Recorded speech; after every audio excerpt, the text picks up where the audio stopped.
Mesdames, Messieurs, bonsoir. Le pont sur la Bagno, un projet du président de la République, chef de l'État, va être livré dans les tout prochains jours aux populations du département de la Basse-Bagno, les membres du gouvernement et les notables de la Nyanga, tous bords politiques et apolitiques confondus, se sont réunis pour évoquer cet événement. Et puis la 3e édition de la Fashion Week de Libreville, une plateforme d'affaires pour les stylistes et les promoteurs. L'événement a été lancé aujourd'hui à Libreville. Merci de nous rejoindre sur Gabon Télévision à la une de l'actualité. Cette session criminelle, Alain-Jacques Mbiti, enseignant-chercheur à l'université Omar Bongo, a été condamné à 22 ans de réclusion criminelle par la Cour qui l'a reconnu coupable du meurtre sur l'étudiante Léna Marcel Mouketou, dont le corps avait été retrouvé à la plage en face de Janébori le 11 décembre 2011. Les faits avec Joyce Lorna Wangi de notre rédaction. En décembre 2011, Mbiti Jacques Alain, enseignant-chercheur en psychologie, avait assassiné mademoiselle Mouketou Léna Marcel, étudiante en psychologie à l'université Omar Bongo. C'est pourquoi il comparaît ce jour devant la cour criminelle. Après plus de 13 heures d'instruction, au cours desquelles Sir Mbiti refutait l'assassinat de l'étudiante en clamant la mort accidentelle, le ministère public requiert une peine lourde pour ce délinquant primaire. C'est regrettable. Il vit en fait. Lorsque M. Mbiti, quand même il est parable, c'est parce qu'il sait très bien que demain après il va partir en France. C'est pourquoi, M. le Président, au regard de ce qui suit, vous ne pouvez que déclarer M. Mbiti coupable des faits mis à sa cause, notamment les faits du crime de meurtre du ministère public et des après l'avoir déclaré coupable, le condamner à la réclusion criminelle à perpétuité. La partie civile, représentée par Maître Rekonga et Eyue, réclamait, elle, 100 millions de dommages et intérêts à verser à la famille, mais finalement, la cour est ferme. Statuant publiquement, contradictoirement à la majorité de vous, en matière criminelle en dernier ressort, déclare Mbiti Jacques Alain coupable du crime de meurtre. Lui reconnaît toutefois des circonstances atténuantes. En répression, le condamne à 22 ans de réclusion criminelle, dont 5 assortis du sursis. Reçoit la condition de partie civile de Mounabio et Mouketou Kinga.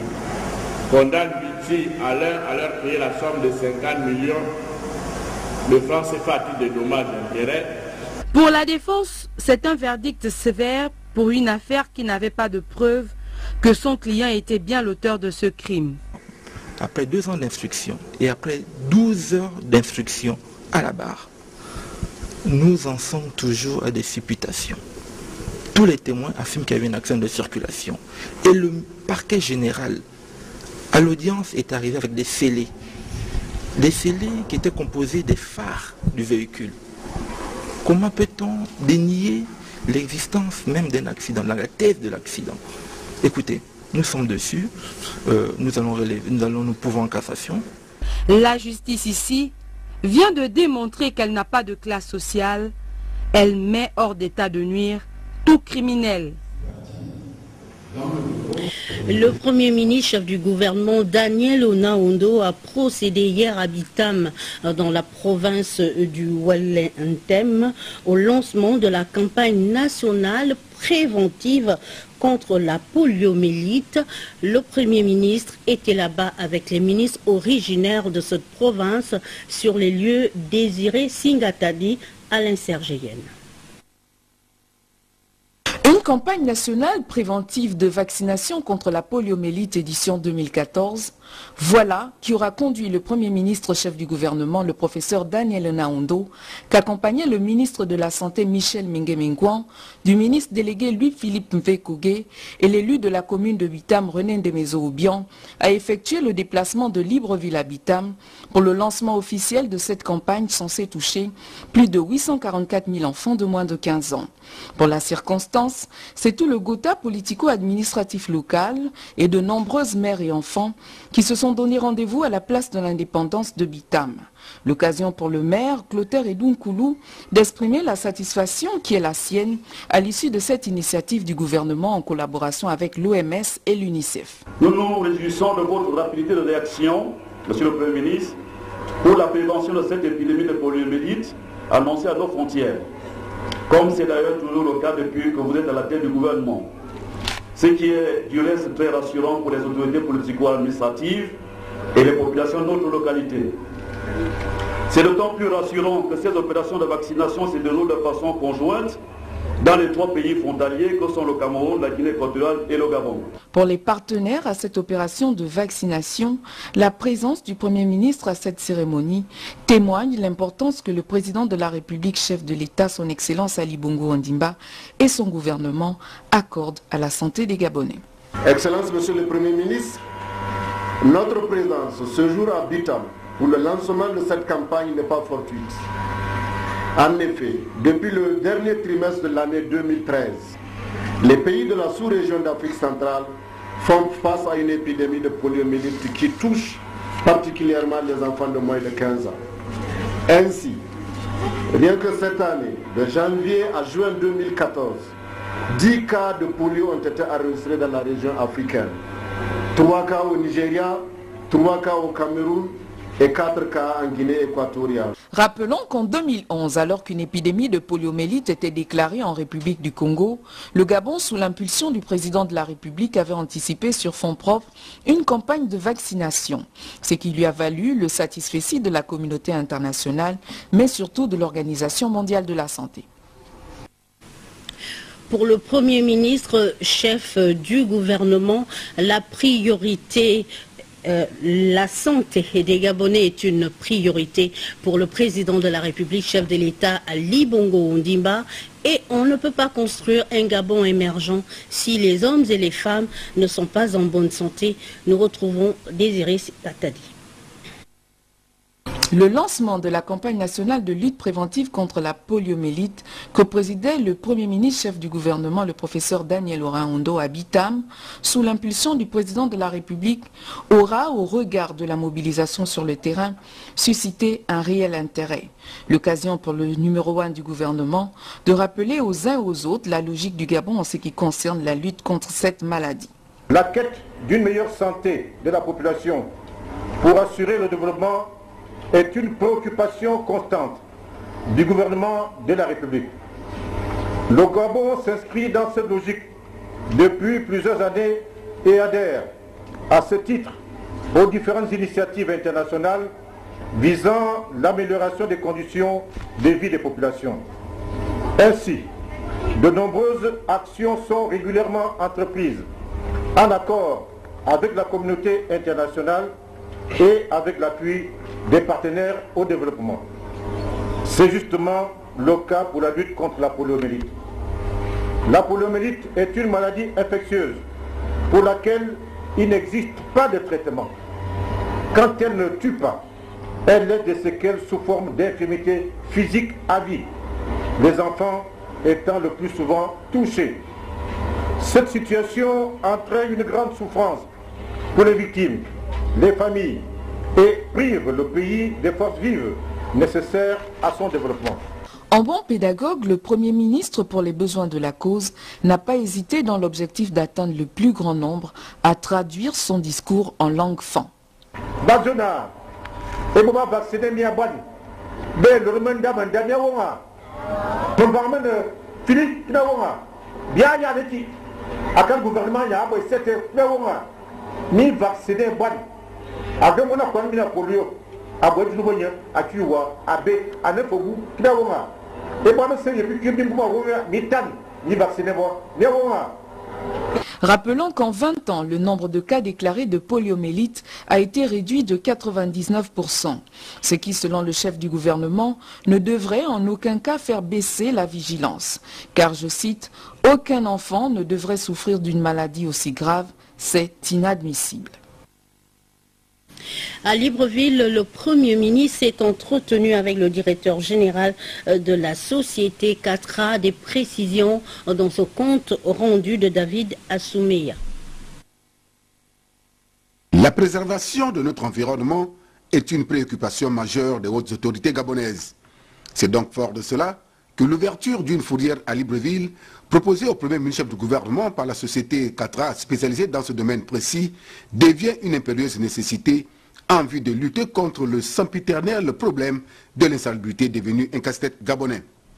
À la primature, le directeur général de Catra, Kavosa Angelo, et le chef du gouvernement, le professeur Daniel Onondo, ont discuté des grands axes de ce projet. J'ai eu l'autorisation locale du Premier ministre pour lancer une étude plus approfondie avec la collaboration du gouvernement gabonais.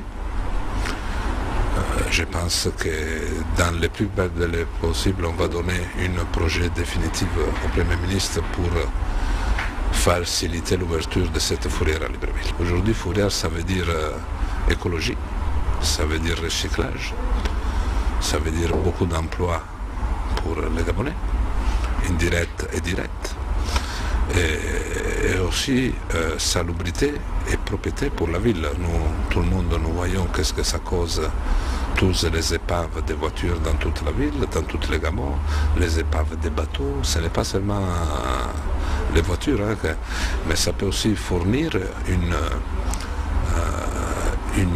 du travail pour le recyclage des pièces des voitures qui seront démontées à la fourrière. Chargé de traduire en acte le projet L'avenir en confiance et le pacte social inspiré par le chef de l'État, le Premier ministre, le professeur Daniel Onondo, s'est montré très réceptif à ce projet avant d'assurer son hôte de ce qui ne ménagera aucun effort pour son aboutissement heureux, dont l'ambition est de rendre Libreville Jadi la Coquette une cité un peu plus propre où il fait bon vivre. L'actualité politique reste évidemment marquée dans notre pays par l'appel solennel lancé récemment par le chef de l'État Ali Bongo Ondimba. C'était le 31 mai dernier dans le cadre des assises de la majorité républicaine. Certaines formations politiques ont dit au chef de l'État, c'est le cas des membres de l'Union des forces du changement. Nous les écoutons au micro de Patrick Simangoy.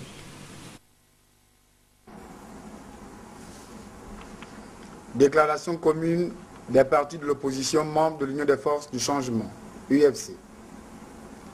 Mesdames et messieurs, chers compatriotes, le samedi 31 mai dernier, le président de la République, chef de l'État, dans le cadre des assises de la majorité républicaine pour l'émergence, a lancé un appel solennel à tous ses compatriotes, d'où qu'ils soient, par-delà les clivages politiques traditionnels, à constituer une famille politique plus grande, plus solidaire, plus forte, plus ouverte, qui respecte la liberté de chacun, mais qui soit plus en harmonie avec les aspirations profondes du peuple gabonais pour la paix, le développement et le partage.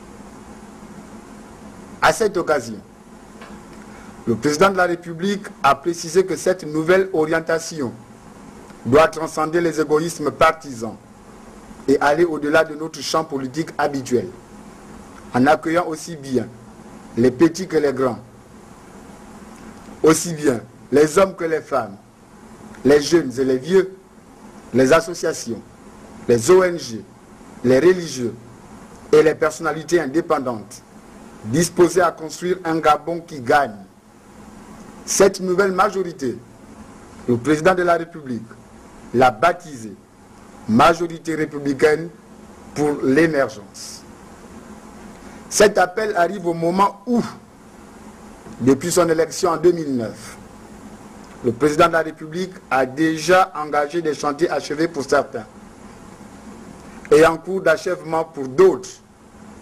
L'ACNAM-GS, le relèvement des indemnités de transport et de logement, l'augmentation de la bourse aux étudiants et très prochainement le paiement de la PIP, pour ne citer que cela.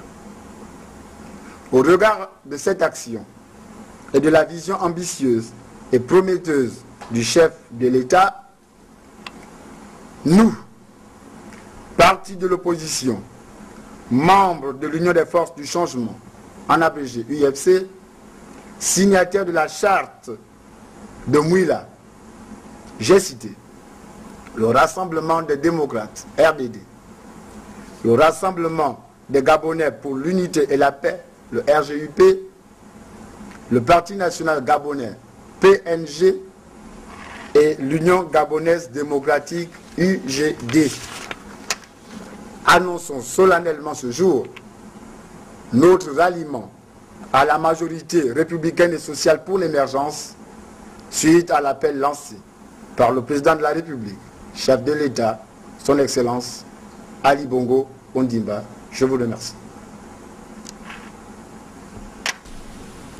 Même son de cloche pour l'Association pour le socialisme au Gabon, qui adhère évidemment au pacte social du chef de l'État Ali Bongo Ondimba, propos recueillis par Jerry Mbougou Bivigo. D'une montre qui indique l'heure et même une paire de lunettes qui corrige la vue. Donc, socialisme au Gabon, en abrégé APSG, ont eu l'opportunité d'écouter et d'apprécier le discours du président de la République, son Excellence Ali Bongo Ondimba, intervenu au cours de la première convention de la majorité républicaine et sociale pour l'émergence. À cet effet, nonobstant le rappel de l'implication de l'APSG dans la chose politique au Gabon depuis 1990 jusqu'à ce jour, entendu que la majorité républicaine et sociale pour l'émergence, par la de la République, son Excellence Ali Bongo Ondimba, s'est officiellement et publiquement engagé aux responsabilités que sont défendre les valeurs cardinales de paix, d'unité et de solidarité sociale, de dialogue et de justice, assurer le respect et la promotion des libertés fondamentales. Entendu que la majorité républicaine et sociale pour l'émergence s'est engagée à faire respecter l'état de droit, pratiquer la bonne gouvernance, sauvegarder les acquis politiques et historiques de notre pays, le Gabon, assurer le changement politique, défendre et promouvoir notre identité et notre diversité culturelle, garantir l'amélioration des conditions de vie des Gabonais et des Gabonaises. L'Association pour le socialisme au Gabon, par ma voix, tient à affirmer sa volonté politique de soutenir le président de la République, son Excellence Ali Bongo Ondimba, dans la réalisation de ses objectifs, souhaite apporter sa participation au projet de société L'avenir en confiance, pour qu'enfin nous puissions tous ensemble, dans un Gabon prospère et serein, prendre notre essor vers la félicité, comme le dit si bien notre hymne national, la Concorde. Et parce que le combat socialiste au Gabon continue. Sur un tout autre plan, le membre du bureau politique PDG de la Boumi Loueti Bibaka a rencontré récemment les militants de sa circonscription politique. La tenue des prochaines locales était au centre des discussions. Paulin Siaki.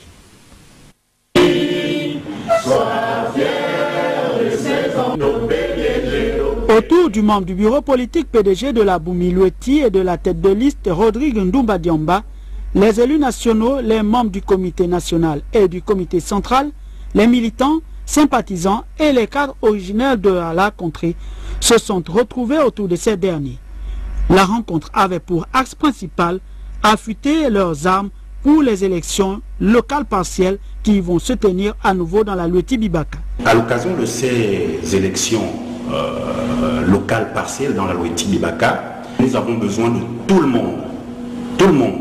Nous avons besoin de nos aînés, des sages, pour leur expérience qu'ils apportent, nous avons besoin des jeunes pour leur dynamisme, mais nous avons besoin aussi des femmes pour cette sensibilité toute particulière. Le membre du bureau politique a profité de l'occasion pour recadrer les choses et inviter les uns et les autres à converger vers un objectif commun pour le développement de la contrée. Nous nous réunissons aujourd'hui pour amener les fils, les filles de la Loeti Bibaka, toute tendance, toute obédience confondue, à se joindre à nous pour que nous puissions changer non seulement le visage de chez nous, mais surtout d'aller dans le même sens, de conjuguer le même verbe, celui de l'unité, parce que nous avons besoin de tout le monde.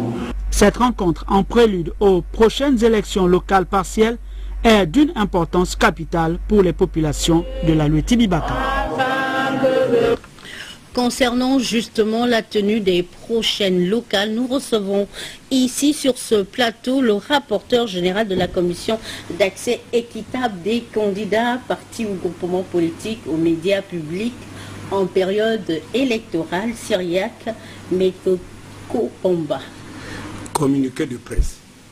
Le président de la commission d'accès équitable des candidats, partis ou groupements politiques aux médias publics en période électorale, invite les représentants des groupements politiques à bien vouloir prendre part à la cérémonie de signature du Code de bonne conduite qui aura lieu le samedi 7 juin 2014 à 10 h à la maison Georges Rawiri.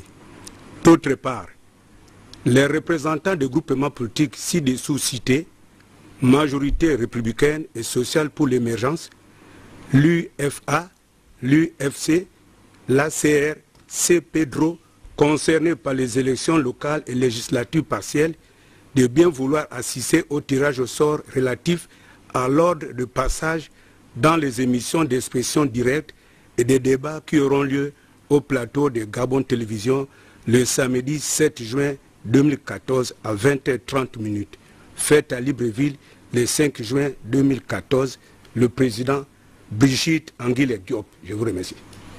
C'est moi. Le pont sur la Bagnon, un projet du président de la République, va être mis en service dans quelques semaines.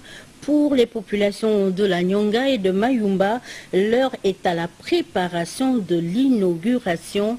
La réalisation de l'ouvrage a suscité l'échange présidé par le ministre Séraphin Mundunga. Des précisions avec Isabelle Marie-Blanche Pécalé. La mise en service prochaine du pont sur la Bagnon à Mayumba est un motif de satisfaction pour les notables et hautes populations de la Nyanga. Les retrouvailles pour commémorer autour du président de la République, chef de l'État, la réalisation de ce projet qui date des indépendances et lancé par Ali Bongo Ndimba a le mérite de réunir autour d'une pensée unique les anciens qui parlent aujourd'hui librement du développement de la localité. Le pont sur la Bagnon fait aussi le pont d'une unité retrouvée, jadis écorchée, diront les enfants de la Nyanga, décidés aujourd'hui à entamer des perspectives ambitieuses. Ce pont a pour nous tous dans la Nyanga une sorte de mystère à travers lequel nous nous trouvons tous vraiment élus à un destin particulier sur le plan de notre ouverture à l'extérieur. Parce que la province de la Nyanga était une province, on peut le considérer comme enclavée. Le contexte historique qui s'attache à l'événement du pont priorise la vision des sages. L'excellence de la politique de l'émergence conduite par le numéro 1 gabonais a focalisé les réactions. Tous on a rêvé, moi j'ai rêvé aussi de voir ce pont, de le traverser un jour. Malheureusement, il n'arrivait pas encore. J'espère qu'avec beaucoup, que nous serons nombreux dans les prochains jours, comme l'a dit M. le ministre, à fouler le sol de notre province et a marché sur ce pont qui est, je ne fais pas de la politique, hein, qui est un cadeau du président de la République, Ali Bongo Ondimba, il faut le dire ainsi. Parce que, si je le dis, parce que ce pont, c'est depuis les années 70 que les pierres sont posées, hein, et maintenant il est réalisé, donc c'est une fierté pour nous. Les travaux du pont sont achevés. Les localités de Bana et du continent, reliées par ce joyau architectural, pourront enfin accueillir sans limitation le va-et-vient quotidien des usagers, qui pourront emprunter cet ouvrage long de 520 mètres et large de 20 mètres. À Libreville, cette conférence de presse gouvernementale animée par le ministre porte-parole Denise Mekamne. Dans l'immédiat, nous vous proposons un extrait, propos recueillis par Philika Biongo Kambila. Lors des premières assises sociales du Gabon, le chef de l'État avait annoncé des mesures fortes. Ces mesures portaient sur l'augmentation des allocations familiales et la prise en charge des cas d'urgence pendant les premières 24 heures lorsque le pronostic vital est en jeu. Et vous savez, c'était des mesures qui avaient été annoncées. Il fallait trouver un cadre juridique à ces mesures. Et c'est donc ce à quoi le dernier Conseil des ministres s'est attelé. Donc il a été pris un décret qui fixe les montants des allocations familiales des Gabonais économiquement faibles. Ces allocations familiales qui étaient au départ 4 000 francs passent à 5 000 francs. L'autre mesure qui a fait l'objet d'un décret, c'est la prise en charge des cas d'urgence dans les structures sanitaires pendant les premières 24 heures, lorsque le pronostic vital est en jeu.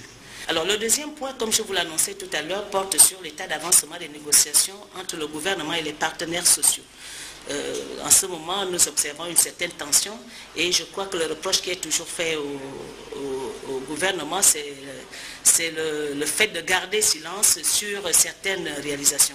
Et nous allons justement parler de l'état d'avancement ce matin, de l'état d'avancement des négociations qui se sont déroulées depuis quelques années, qui se déroulent depuis quelques années entre le gouvernement et les partenaires sociaux. À la fin de ce journal, nous vous proposerons l'intégralité de cette conférence de presse gouvernementale.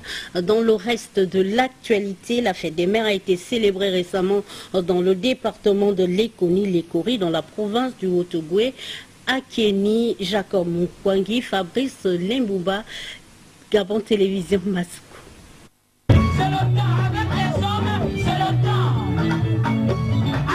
Célébrée en différé dans le département de Lekoni-Lekori, l'édition 2014 de la fête des mères qui a eu pour cadre la maison des jeunes d'Akeni n'a pas connu d'allocution particulière, hormis le laïus de la déléguée fédérale UFPDG, Marie-Cécile Onini, qui a simplement souhaité la bienvenue aux fêtards venus en grand nombre et dont l'extase, déclenchée par cette folle ambiance, traduisait bien l'amour des uns et des autres envers celle-là qui donne la vie.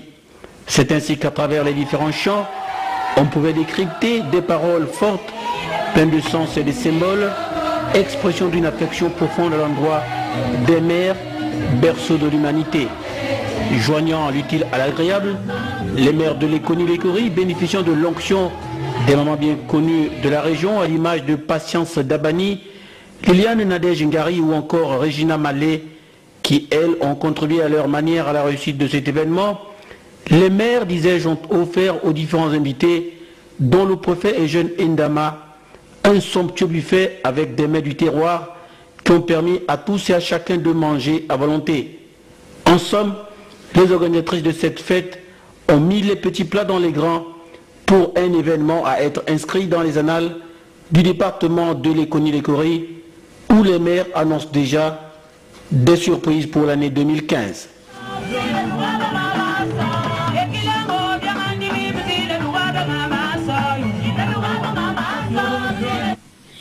Les mamans ont été également célébrées à Okonja dans le département de la CB Bricolo avec au programme plusieurs activités pour valoriser ces braves mères de l'arrière-pays. Sur les lieux, Yvette Legouo Okosa et Biwagou Mikala. Le département de la CB Bricolo vient de vivre un événement ayant une connotation sociale dont se souviendront pendant longtemps les bénéficiaires. La célébration en différé de la fête des mères, marquée par des actes de haute portée de solidarité et de partage, mise à musique sous la houlette de Lucette Oyubi. La particularité de ces retrouvailles aura été la pluralité des manifestations organisées en cette circonstance. Tout a commencé par la remise de l'eau de vivre dans les villages du département, en passant par les conférences débat qui avaient pour thème les droits successoraux, le planning familial, les grossesses précoces, sans oublier le leadership féminin. Dans la même foulée, il y a eu la visite de la maternité d'Okonja et une messe d'action de grâce. 3 jours d'intense de bonheur partagé, 3 jours de communion. Quel souvenir! La fête a été bien organisée, elle était très belle et il y a eu beaucoup d'amour dans cette fête et beaucoup de joie. Montrer la responsabilité de la femme dans son rôle de mère et encourager les femmes à être de bonnes mères, à donner l'amour, à donner de l'éducation, à s'occuper de l'hygiène et à aller de l'avant. Le sport était à l'honneur de la célébration de la fête des mères par l'organisation des matchs de football féminin et un cross également, dont l'issue aura été la remise des récompenses aux différentes gagnantes. La note religieuse de ce journal concerne la célébration de la fête de la Pentecôte qui sera commémorée le 8 juin prochain. Et pour en parler, nous recevons sur ce plateau l'apôtre Gauthier Mbilé de la chapelle des Conquérants. Bonsoir apôtre. Bonsoir. Quelle est la symbolique de la fête de la Pentecôte? Pourquoi célèbre-t-on Pentecôte aujourd'hui? La fête de la Pentecôte est une fête très importante. C'est pour commémorer ce temps où l'Éternel a envoyé sur cette terre son esprit. Comme il avait prophétisé dans le livre de Joël, dans les derniers temps, je répandrai de mon esprit sur toute chair, vos fils et vos filles prophétiseront. Et donc, il est important que l'homme qui a été créé à l'image et à la ressemblance de Dieu retrouve par l'Esprit de Dieu la capacité de vivre comme un véritable fils de Dieu. Ça agit au niveau du caractère de l'homme, ça agit par rapport à la descente même de la paix. C'est ce qui permet d'apaiser différentes choses, différents troubles qui se passent et tout ça, parce que quand le Saint-Esprit s'en ira, évidemment, il y aura les temps qu'on appelle de la tribulation qui va amener tout un désordre, tout un chaos. Donc c'est le Saint-Esprit qui vient, ce même Saint-Esprit qui était descendu sur Jésus-Christ dans le Jourdain et qui a permis à Jésus d'accomplir son ministère.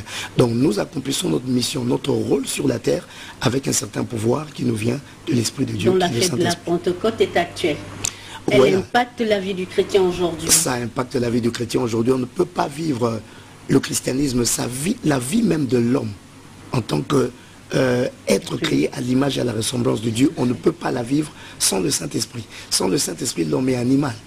Sans le Saint-Esprit, l'homme est dans des raisonnements de la vanité. Mais c'est le Saint-Esprit qui apporte la lumière, l'inspiration. C'est le Saint-Esprit qui aide à comprendre quel est le plan de Dieu. Qu'est-ce que nous devons réellement faire? Et le Saint-Esprit donne aussi le pouvoir de la réussite. Le charisme vient du Saint-Esprit.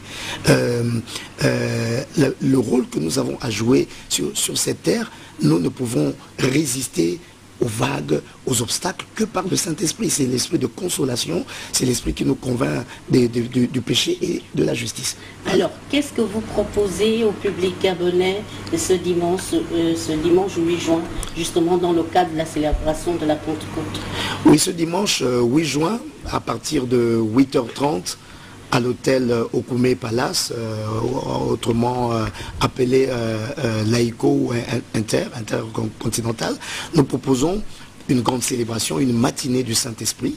Ça sera un culte où nous allons parler du Saint-Esprit, où nous allons invoquer le Seigneur et prier pour que le peuple de Dieu reçoive des dons de l'Esprit, des grâces divines. Et donc nous invitons le peuple de Dieu, tous ceux qui sont à Libreville, Librevillois et Librevilloises, et tous ceux qui vont se retrouver, et même ceux qui sont dans les provinces et qui nous écoutent, qui peuvent faire le déplacement spécialement ce dimanche à 8h30 à l'hôtel Okume Palace pour la matinée du Saint-Esprit. Toute la journée? Non, ça ne sera pas toute la journée, ça sera à la matinée. Bon, je crois qu'on terminera peut-être aux environs de 13h, 13h30. Bon, on ne sait pas comment l'Esprit va nous conduire, mais nous pensons, et nous allons parler sur un thème très important, le mystère de la cuisse de l'Éternel. Il est écrit sur sa cuisse, roi des rois et seigneur des seigneurs.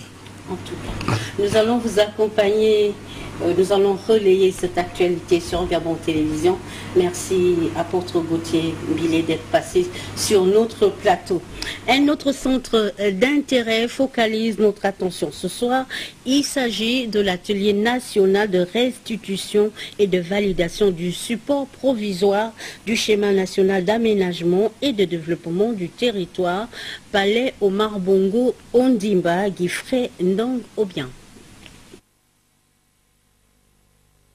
Au terme de plusieurs phases d'élaboration du schéma national d'aménagement et du développement du territoire, cet atelier de restitution et de validation pose les jalons d'un diagnostic sectoriel, d'une analyse prospective et d'un choix concerté d'un scénario d'identification des options sectorielles et spatiales. Il s'agit concrètement de valider le rapport final provisoire du schéma national d'aménagement et de développement du territoire. Sur instruction de Monsieur le ministre de la promotion des investissements des infrastructures qui est en charge l'aménagement du territoire, un mémorandum de clarification entre le SNAT et le plan national d'affectation de terres a été produit et consigné par les différentes parties prenantes. Parallèlement, des séances de finalisation des stratégies ont été entreprises dans certains départements sectoriels, piliers du développement de notre pays. Les équipes d'experts de studies internationales ont fait donc le tour de ces administrations pour présenter les différentes visions du développement sectoriel issues des phases de diagnostic et de prospective. Le directeur général de l'aménagement du territoire, quant à lui, s'est appesanti sur les attentes de cet atelier. Les attentes, comme vous le savez bien, c'est l'acquisition d'un outil d'aide à la décision qui se veut consensuel. Parce que nous avons des stratégies sectorielles développées par chaque département ministériel, mais le document actuel reprend, ou du moins prend en compte toutes ces stratégies, tout simplement pour qu'il y ait une synergie par rapport aux activités et aux projets de développement initiés par chaque département ministériel. 2 jours durant, des représentants des institutions constitutionnelles, de l'administration centrale et décentralisée, ainsi que des partenaires au développement analyseront dans une démarche participative un ensemble de scénarios susceptibles d'intégrer l'aménagement et le développement du territoire dans le plan stratégique Gabon émergent. Dans le cadre du 5e anniversaire du décès de feu président Omar Bongo Ondimba, Gabon Télévision vous propose ce soir à 21h30 l'émission L'invité de Gabon Télévision sur les médiations d'Omar Bongo Ondimba, invité Flavien Enongwe, enseignant à l'université Omar Bongo. Nous y reviendrons.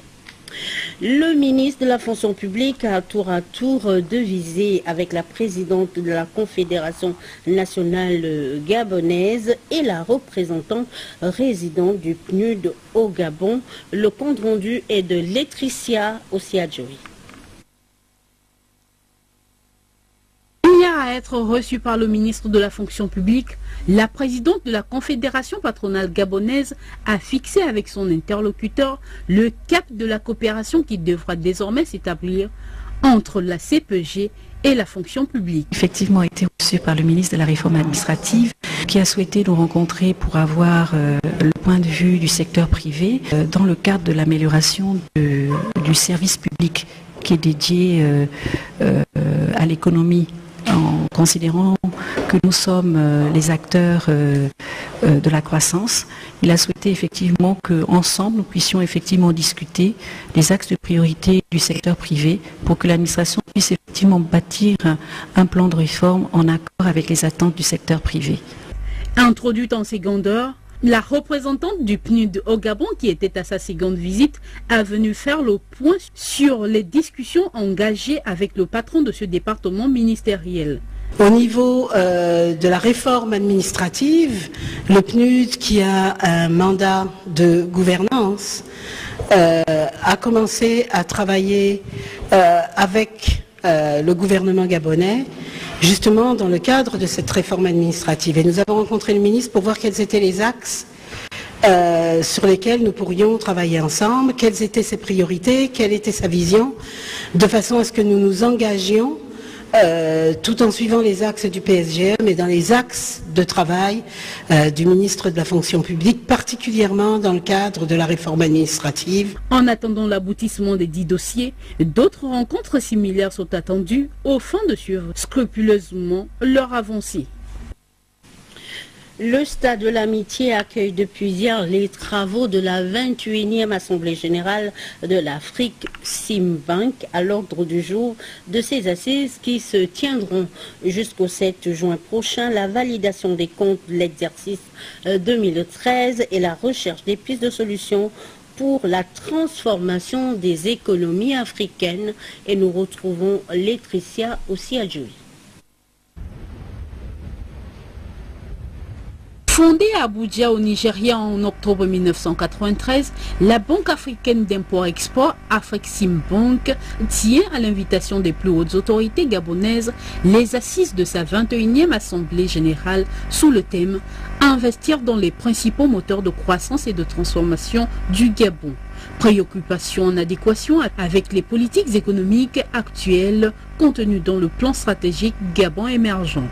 Conformément à la volonté politique de M. le Président de la République, chef de l'État, son Excellence Ali Bongo Ndimba, le gouvernement gabonais mène au niveau interne une politique visant à transformer localement ses matières premières, à diversifier son économie et ses échanges commerciaux avec les autres pays, notamment africains. Cependant, il devient impérieux d'harmoniser les politiques et les programmes pour accélérer la transformation des économies africaines. Spécialiste des questions de financement du commerce de l'Afrique avec pour mission principale de stimuler l'expansion, la diversification et le développement régulier du dit commerce, l'Afreximbank souhaite davantage s'impliquer auprès des États africains au moment où la performance et les perspectives économiques de l'Afrique retiennent l'attention. Le continent qui jusqu'à récemment était considéré comme étant le continent sans espoir, est en passe de devenir l'une des régions les plus dynamiques et l'un des contributeurs majeurs à la production mondiale. Malgré tous ces progrès, le continent reste en proie à de nombreuses difficultés. Seulement 32% de la population en Afrique subsaharienne ont accès à une électricité fiable, par exemple. D'où la nécessité de tout explorer afin de maintenir la performance de croissance actuelle du continent. Il est important que l'on se pose les questions suivantes. Comment identifier ces Simbas? Quels sont les processus de transformation économique en Afrique? À l'heure des grandes mutations, le groupe consultatif de la Banque sur le financement du commerce et du développement des exportations réfléchira toute l'année sur le thème des tigres asiatiques aux Simba africains, le potentiel et le processus pour la transformation économique de l'Afrique. Question de s'inspirer d'un modèle de réussite. En marge de ces travaux, le président exécutif Jean-Louis Ekra s'est prêté aux questions des journalistes, propos recueillis par Arnaud Minguet.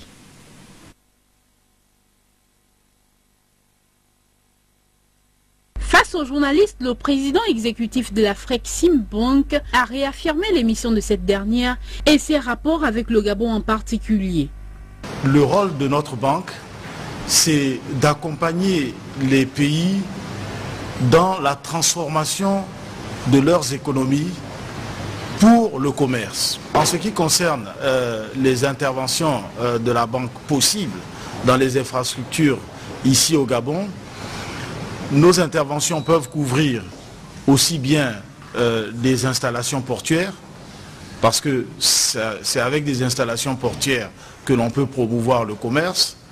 Elles peuvent aussi couvrir des petites installations d'énergie électrique. Partenaire privilégié de la promotion du commerce intra-africain, l'Afrexim Bank est présente au Gabon à travers plusieurs investissements. Ici au Gabon, nous avons octroyé une ligne de crédit à la Banque gabonaise de développement. Donc la Banque gabonaise de développement, à son tour, peut utiliser cette ligne pour permettre à des promoteurs et à des opérateurs gabonais indirectement d'accéder aux programmes et services de la banque. Avec un taux de chômage avoisinant les 28%, l'apport de la banque est louable au moment où le Gabon est résolument tourné vers la diversification de son économie et son industrialisation. Pour prétendre exporter, nous aurons besoin d'un outil efficace pour financer le commerce. Et je pense que le rôle de la banque est bienvenu. Donc le Gabon a besoin de cet instrument efficace de financement de son commerce extérieur. L'annonce de sa prochaine intervention dans le secteur hôtelier gabonais a mis fin à ces échanges. Nous vous proposons maintenant cette audience du ministre de l'économie Jean-Christophe Akagamba qui s'est entretenu avec une délégation de l'Union européenne et du Fonds monétaire international. Des précisions avec Jean-Augustin Zengue. C'est conformément à l'article 6 du protocole d'entente entre le gouvernement gabonais et la Commission européenne que les deux parties se retrouvent pour une session de dialogue sur la situation de la réforme budgétaire en cours en République gabonaise. Une évaluation qui rentre dans le cadre du volet finances publiques du programme d'appui à la gouvernance sectorielle. Pour nous, c'est très important, non pas de discuter le rapport en soi-même, mais de profiter de cette occasion pour entamer avec les ministres responsables un vrai dialogue sur la réforme des finances publiques et de quelle façon les partenaires financiers et techniques, et notamment l'Union européenne, peut accompagner et aider le gouvernement gabonais dans ces réformes. Disons, ça c'est le principe que je voulais ici souligner, c'est que notre objectif avec les projets qu'on finance, c'est d'appuyer les réformes que le Gabon veut faire. L'évaluation du système de gestion des finances publiques est assurée par le Fonds monétaire international. On a commencé dès le mois de juillet de l'année dernière et ça fait l'objet de longues investigations sur les mécanismes du système de gestion des finances publiques. Ça a montré de bonnes choses, quelques bonnes choses, notamment la capacité du gouvernement à préparer un budget, le suivre, la qualité de la documentation budgétaire est bonne. Ce qui est en revanche un peu moins bon, c'est ce qu'on appelle le reporting fiscal, c'est-à-dire la façon dont l'exécution du budget est retracée. Le ministre a également, au cours de ces échanges, édifié les partenaires techniques sur certains points, notamment la chaîne de dépenses. C'était une discussion qui était engagée avec ce qui a été dit dans le rapport, que je ne contestais pas, mais je venais simplement donner, clarifier pour faire comprendre que nous avions entre la comptabilité budgétaire et la comptabilité au niveau des services du Trésor qui, ma foi, était différente. Et il fallait donc avoir un système qui puisse être crédible et concilier les deux types d'opérations, donc, et dont il n'avait pas fait état dans le rapport. Il fallait donc associer ce souci pour nous et puis pouvoir regarder en profondeur ce qu'il y a lieu de faire. D'autres évaluations à mi-parcours dans les régies financières sont également prévues. Nous allons refermer ce journal avec la semaine de la mode Fashion Week dans sa 3e édition. Nous recevons Mireille Nzoubou, la présidente du comité d'organisation. Bonsoir. Bonsoir. Mireille, qu'est-ce qu'on retient pour cette 3e édition qui a commencé le 3 et qui va se terminer le 7 à Libreville et le 8 à Ntoum. Nous avons donc des expositions et des défilés de mode aussi avec plusieurs pays représentés. Oui. Comme nous avons le Sénégal, le Burkina Faso, l'Inde, le Togo, et puis nous avons aussi la Côte d'Ivoire et bien sûr le Gabon. Voilà. Voilà, tout le monde est convié. Oui, bien sûr, tout le monde est convié. Ça se passe à la galerie Racine, galerie d'art Racine, qui est l'antre de la culture gabonaise, avec justement les créateurs locaux et internationaux. Merci Mireille pour toutes ces précisions. Mesdames, Messieurs, dans le cadre du 5e anniversaire du décès du feu président Omar Bongo Ondimba, Gabon Télévision vous propose ce soir à 21h30 l'émission L'invité de Gabon Télévision sur les médiations d'Omar Bongo Ondimba. Invité ce soir, Flavien Enongwe, enseignant à l'université Omar Bongo Ondimba. Un rendez-vous à ne pas manquer sous aucun prétexte. Précieuse collaboration de Tassiana Miko, Pélagé Mbuo Wono, Paul Insiaki, qui m'ont accompagné cette semaine et qui seront avec Elisabeth Guignanga à partir de demain dans le cadre du journal de 20h. Merci aux téléspectateurs de Gabon Télévision qui nous regardent depuis ONAL. Merci à notre réalisateur maison. Merci. À très bientôt.